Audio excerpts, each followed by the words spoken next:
हिवाळी अधिवेशनाचा आज दुसरा दिवस. विविध मुद्द्यांवरून विरोधक सरकारच्या कोंडीच्या प्रयत्नात, तर सरकारचीही जय्यत तयारी. शेतकरी प्रश्नांबाबत सरकारला धारेवर धरणार. बेरोजगारी, महागाईच्या प्रश्नांकडे सरकारचं दुर्लक्ष. काँग्रेस नेते नाना पटोलेंची टीका.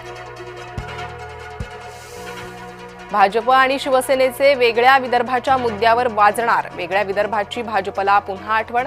बावनकुळे यांच्याकडून वेगळा विदर्भ पुन्हा चर्चेत. वेगळ्या विदर्भाचा मुद्दा निघताच शिवसेना संतापली. छोटी राज्य स्थैर्यासाठी योग्य नाहीत, मंत्री शिरसाट यांचं वक्तव्य. काँग्रेसची घालमेल थांबेना. आदित्यच्या नकार घंटेनंतरही वडेट्टीवार आग्रही. म्हणाले, विरोधी पक्षनेतेपदी ठाकरे असल्यास हरकत नाही. आदित्य यांच्या खुलाशानंतर सामंतांचा ठाकरे गटाला चिमटा. आयत्या वेळी उद्धव ठाकरे भलत्यालाच नेमतील, मंत्री सामंत यांचं वक्तव्य.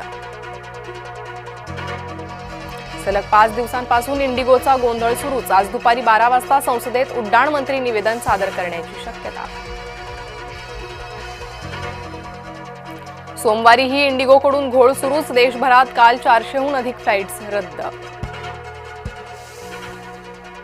इंडिगोच्या वादापासून सर्वोच्च न्यायालय दूर. लोक होरपळत असताना न्यायालयानं ढकलला चेंडू मोदी सरकारच्या दारात.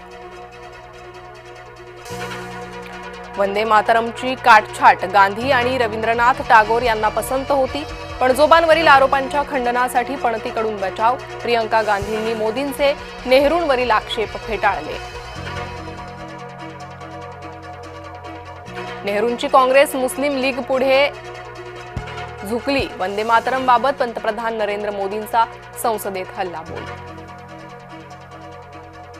बार्शी कृषी उत्पन्न बाजार समिती निवडणुकीत राऊत गटाचा विजय. 18 पैकी 18 जागांवर राऊत गटाचं वर्चस्व. ठाकरे गटाच्या दिलीप सोपल गटाला मोठा धक्का. आम्ही दिलेला पर्याय काही जणांना मान्य. तपोवन वृक्षतोडी प्रकरणी मनपा आयुक्त मनीषा खत्री यांची माहिती. मस्साजोगचे सरपंच संतोष देशमुखांच्या हत्येला 1 वर्ष पूर्ण. मुख्य आरोपी कृष्ण आंधळे अद्यापही फरारच. मनोज जरांगेंचे पुन्हा तेच. मारण्यासाठी 2.5 कोटींची सुपारी दिली. जरांगेंचा धनंजय मुंडेंवर गंभीर आरोप. नाशिक जिल्ह्यात नेमकं चाललंय काय? बालकांवरील अत्याचाराच्या घटनेत सातत्यानं वाढ. मनमाडमध्ये 7 वर्षीय मुलावर लैंगिक अत्याचार. गोवा क्लब आग प्रकरणी चौकशीसाठी 4 सदस्यीय समिती गठीत. बारच्या मालकांचा शोध सुरूच. मेळघाटातील आदिवासी बांधव आणि शेतकऱ्यांची पदयात्रा. नागपूर अधिवेशनात मारणार धडक. मका पिकाला 2400 रुपये हमी भाव देण्याची मागणी. बांगलादेशात कांदा निर्यातीला परवानगी. येवला लासलगाव बाजार समितीत कांद्याला सरासरी 900 ते 1000 रुपये प्रति क्विंटल दर.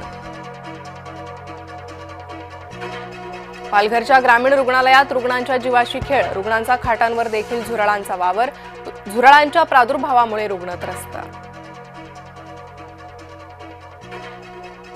ज्येष्ठ समाजसेवक बाबा आढाव यांचं दीर्घ आजारानं निधन. वयाच्या 96व्या वर्षी घेतला अखेरचा श्वास.